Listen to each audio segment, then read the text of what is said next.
Là en face, c'était chez Bramery.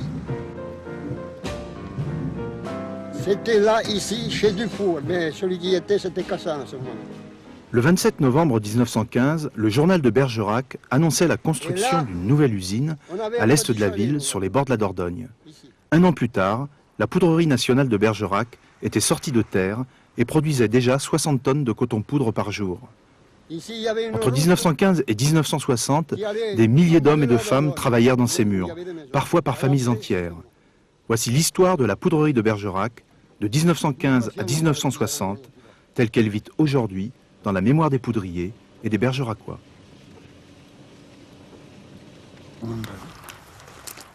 Attendez, laissez-moi faire, je vais aller un peu plus loin. Il y avait des grands bâtiments dans ce sens.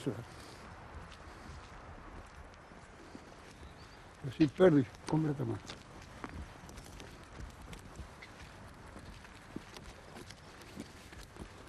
Complètement perdu.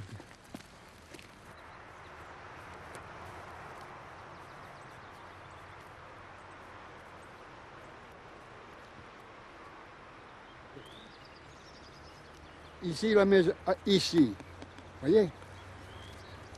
Ici, il y avait une chambre, ici, il y avait une chambre. De l'autre côté, la même chose. Ici, il y avait un couloir au milieu. Ici, il y avait un hangar. Après, c'était la grange, là. Nous sommes blancs ici. Alors ici, la fond. Nous sommes ici, voilà, chez moi. Ici. Là, chez Dufour, un peu plus loin. Chez Bramery. Chez Borderie. Chez Lambert. Chez Vincent. Chez Madeleine Beauportu. Il y avait M. Casenille, il y avait M.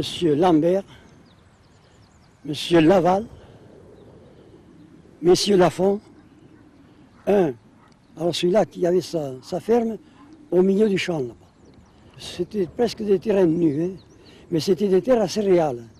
C'était le grenier de Bergerac. Et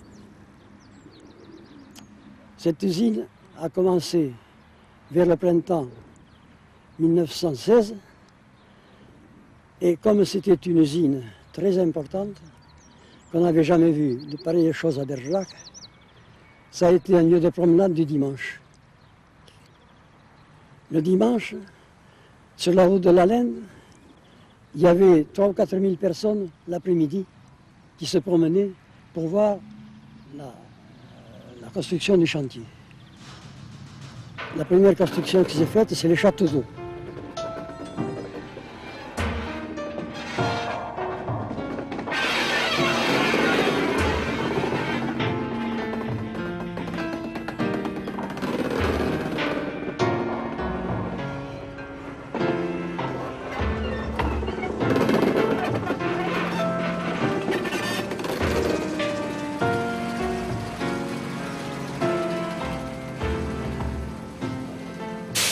C'était une fourmilière qu'il y avait.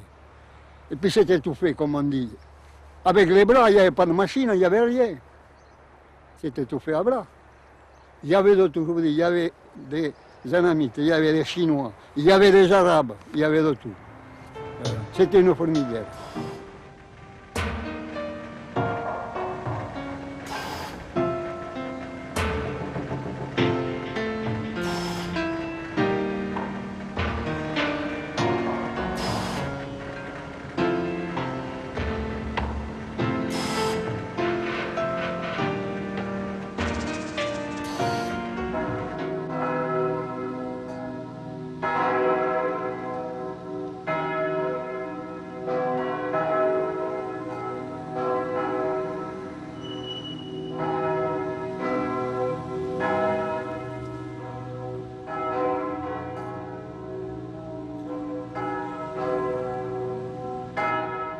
À la poudrerie de Bergerac, dans les années 18, début 18, fin 17-18, nous avions une usine qui en renfermait, pour employer un terme de l'époque, à peu près 18 à 20 000 ouvriers. C'était quelque chose de colossal. Ce souvenir de gosse, je l'ai gardé parce que c'était une distraction pour nous d'aller sur la route de Cahors tous les soirs lorsque les ouvriers, les poudriers, on les appelait, sortaient. C'était une file ininterrompue, vous voyez, des milliers d'hommes, de femmes qui sortaient là. On allait voir passer des noirs, des rouges, des jaunes, il y avait de tout. tout le long du chemin, sur ces 2 kilomètres, tout le long, il y avait des négoces, des magasins, des échoppes, des achalandages de légumes, de fruits, de viande, de café, tout ce que vous voulez. Et je connais à Bergerac des gens qui, quelques-uns ont fait fortune pendant cette période-là, parce qu'il y avait beaucoup d'argent quand même.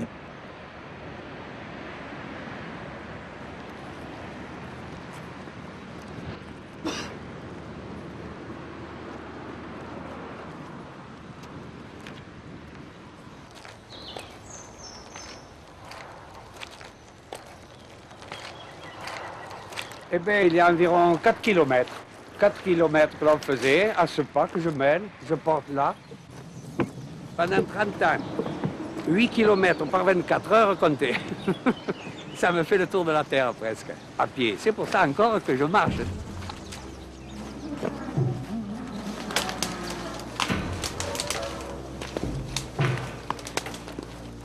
Voilà le mur, mais le chemin, le petit escalier.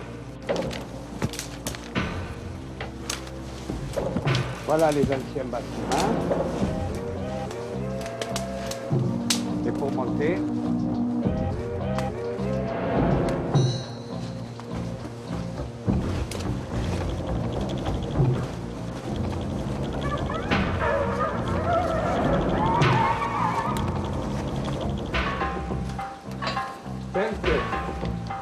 ça n'a pas bougé. Voilà. Ça, ce sont les bombes qui sont tombées là. Voilà ce qui restait de la poudrerie.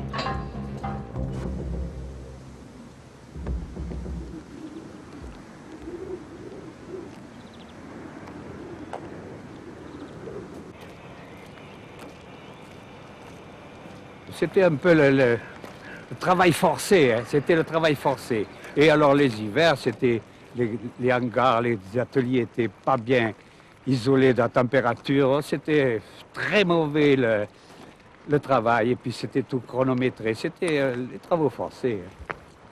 Vous allez me dire, j'exagère. C'était un monde tout à fait à part.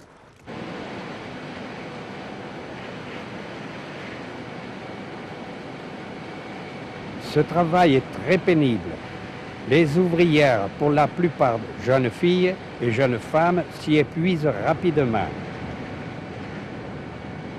Il faut bourrer coûte que coûte la gueule des canons. Sur les terrains voisinant la poudrerie, on a édifié de nombreuses baraques où logent pêle-mêle des milliers d'hommes et de femmes. En ville, il n'y a plus un galetas disponible et la moindre soupente est louée à des prix de record. À l'embauche, les mères déposent leurs petits-enfants dans les garderies et les reprennent à la sortie. Nous entrons en hiver, la température est tombée brusquement au-dessous de 0, il neige, il gèle.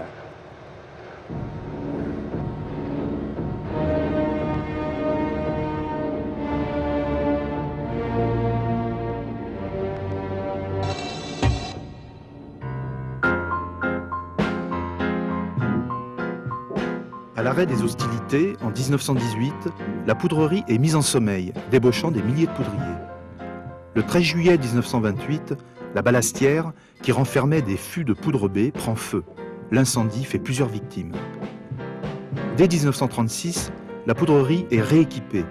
À la déclaration de guerre, en septembre 1939, elle est remise en fonction et emploie jusqu'en juin 1940 12 000 personnes.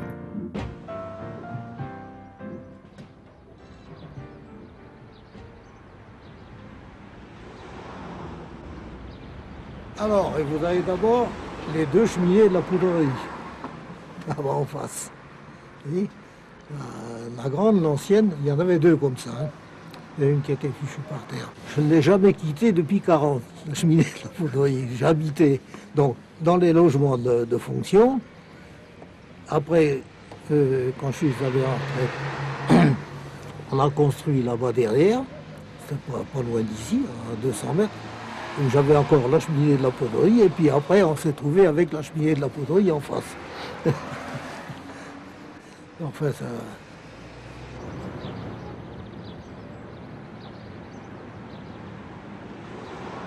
Il y avait la zone occupée dans le nord et la zone dite libre dans le sud. C'était plus ou moins libre, mais enfin qu'il était un peu tout de même. Et alors, dans le nord, la zone occupée, les Allemands ont pris les poudreries en charge. Mais dans la zone sud, ils faisaient ce qu'ils pouvaient. Et à Bergerac, on continuait à travailler pour les civils, comme on pouvait.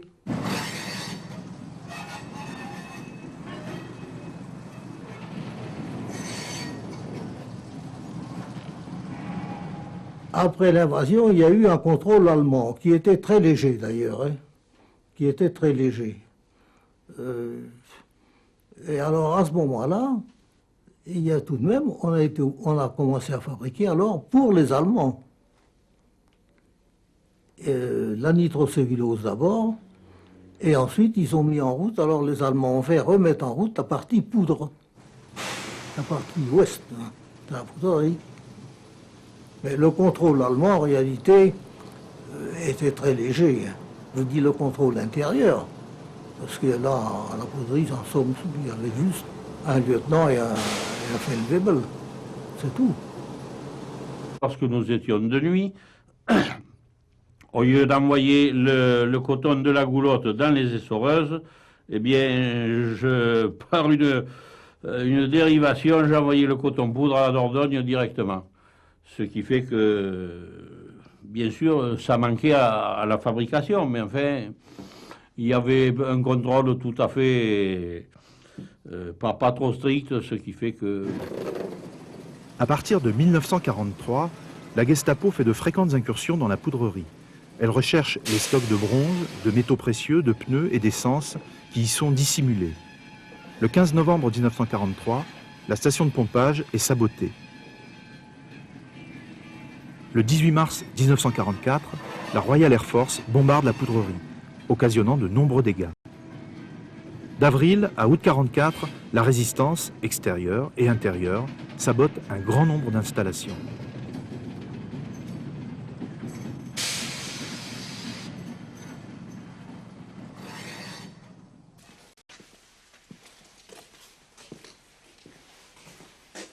Ah oui, ils sont barrés avec les autres machins. Alors, autrement, ce coin-là, c'est la prison. Alors, il y a un petit grillage dessus. Et tout, comment ça s'appelle, tous les prisonniers viennent là, 3 jours, 4 jours de semaine. Alors, là, c'est toujours la réfectoire pour que...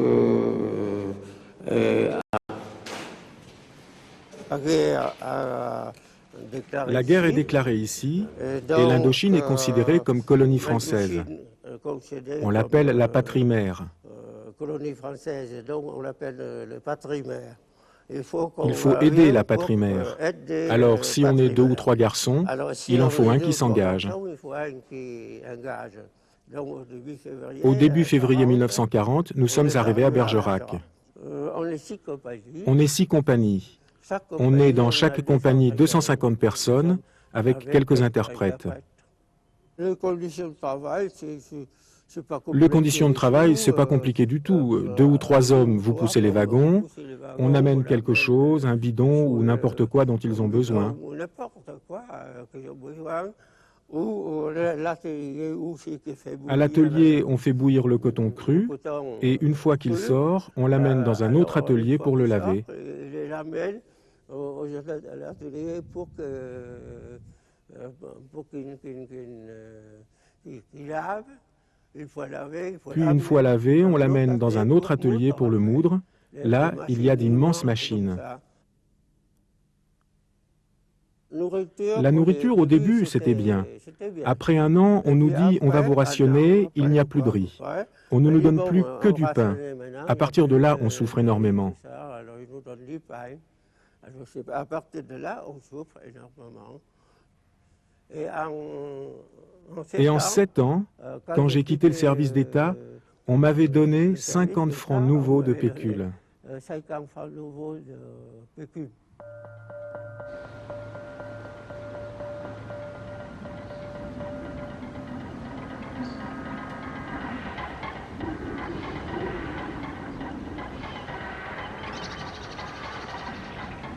C'était une période très trouble, c'est-à-dire que on faisait comme on pouvait, voyez-vous.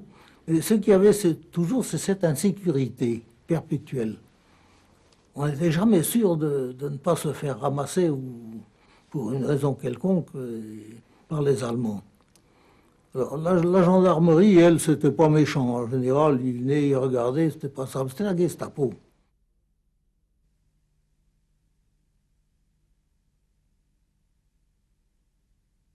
Garot, moi je l'ai connu, il est arrivé en 40, alors on a travaillé ensemble. On était plus ou moins liés par un tas de choses. Et c'est un gars qui avait beaucoup de caractère, même un peu trop, quelquefois. Parce que voyez-vous, un jour, il fait promener les Allemands, il leur dit, ben vous voyez, derrière ces bottes de paille, ben, c'est plein de pneus. Oh, on dit, oh, non. Eh bien, c'était vrai, si. Seulement, à force, eh ben, il a fini par être ramassé quand même. Et c'était vraiment un très, très grand bonhomme. Vraiment un super, si vous voulez.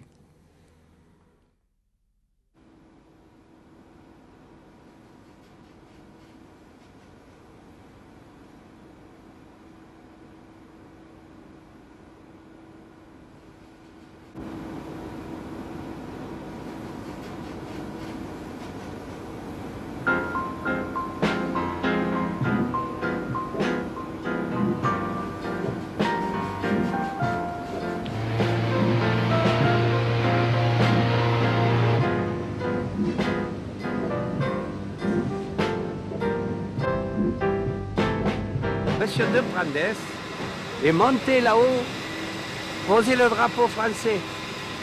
Mais moi, je ne l'aurais pas fait. Mais il est monté là-haut, monsieur de Brandes, en haut. Oh là là, ça a été historique. Faut le faire, hein? Ça fait combien? 70 ans que ça tourne, même plus, la chaufferie. Elle a 80 ans, voilà. C'est formidable.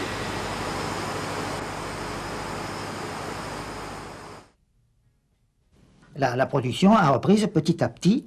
Il y avait un produit civil, on appelait ça le CA4, c'est coton azotique. Nous avions hérité un petit peu de ça de l'ingénieur Garot.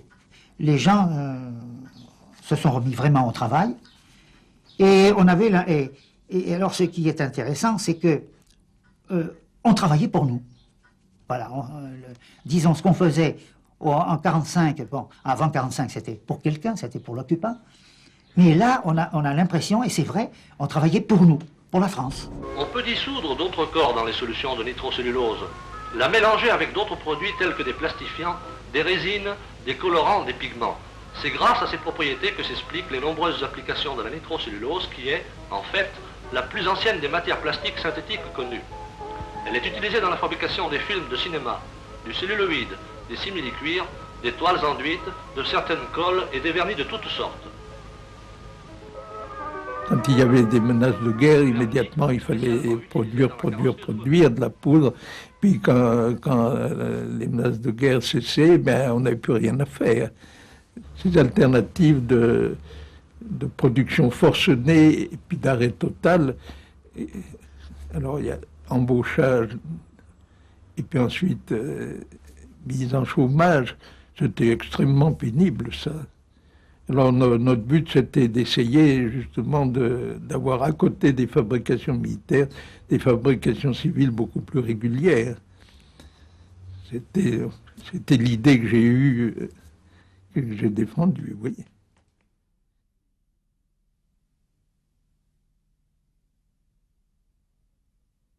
Ah, la nitration, j'en ai mangé assez.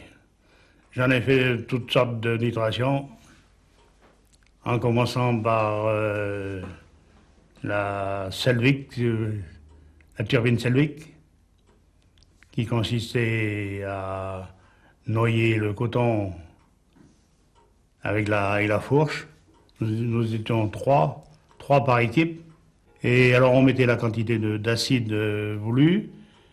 Et le deuxième, il donnait le coton.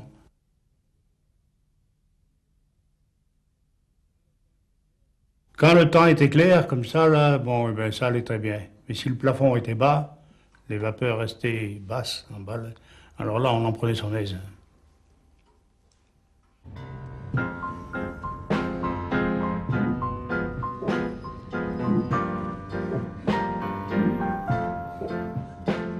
Oh, c'est organisé.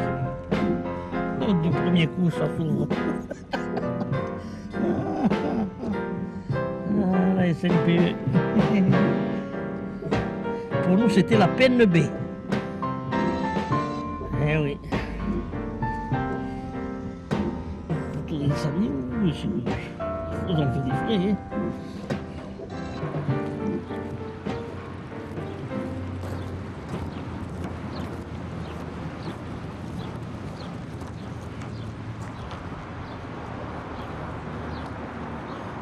Ils n'ont pas trop foutu le bordel. C'est bien rangé, comme d'habitude, tant mieux. Allez, allons-y gaiement. Ah. Eh bien, il y a du désordre là un peu. C'est comme ça que je les ai imposés. Très bien. Ma table a coupé le verre. J'en ai coupé des morceaux de verre là-dessus. Oh, oh. Oh, oh, oh. Attends, pousse-toi. Il y a encore ma nana. Eh mais bon, c'est moi qui l'ai mise là-dessus. Eh bien, elle a bronzé encore plus. Oh, oh, oh. Aïe, aïe, aïe, aïe. Ah, ça n'a pas changé. Mais à l'époque, on vivait tous dans le même sens. Et puis, c'était des familles entières qui travaillaient sur la poudrerie. Il y en avait beaucoup qui étaient venus de l'extérieur, qui étaient venus de Bretagne. Alors, on faisait un noyau, une famille. Surtout que ce qui facilitait les choses, c'est qu'ils pouvaient se loger ou à Crest dans les cantonnements, ou ici dans le 95, où il y avait des cantonnements. Alors ça, ils faisaient pour beaucoup parce que les familles étaient plus groupées et tout, ils travaillaient ensemble, et à ce moment-là, quand ils avaient quelque chose à demander, n'importe, ils le faisaient tous ensemble, en communauté, vous comprenez. Et puis il y avait quand même un certain respect pour les cadres, mais des cadres vis-à-vis du personnel.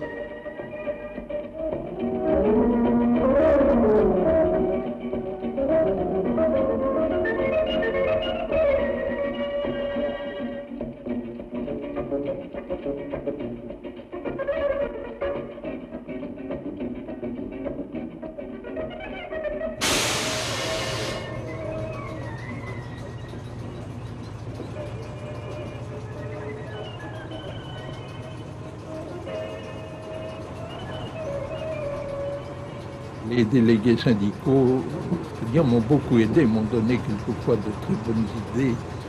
Ils connaissaient le milieu ouvrier bien mieux que les cadres le connaissaient. Nous les connaissions bien, nous étions en contact avec eux. Mais enfin, c'était pas tout à fait quand même la même chose. Je sais que aussi bien les délégués CGT que les délégués CFTC, FO, j'en conserve un très bon souvenir, et je conserve le souvenir de gens qui m'ont souvent donné des conseils extrêmement précieux. Il y a eu vraiment des rapports de consensus. Et ça nous a permis, il n'y avait pas disons tout le monde, on sentait que tout le monde, si je peux employer ce jargon, disons, tout le monde tirait dans le même brancard. Vous voyez ? Le bleu, le blanc, le rouge sont les poudriers. Le bleu, le blanc, le rouge saluons nos ouvriers. Nous leur rendons hommage, gardons pour eux l'image en couleur de nos poudriers. Du bleu, du blanc, du rouge sont les poudriers. Le bleu, le blanc, le rouge sans les oublier. Je vous remercie.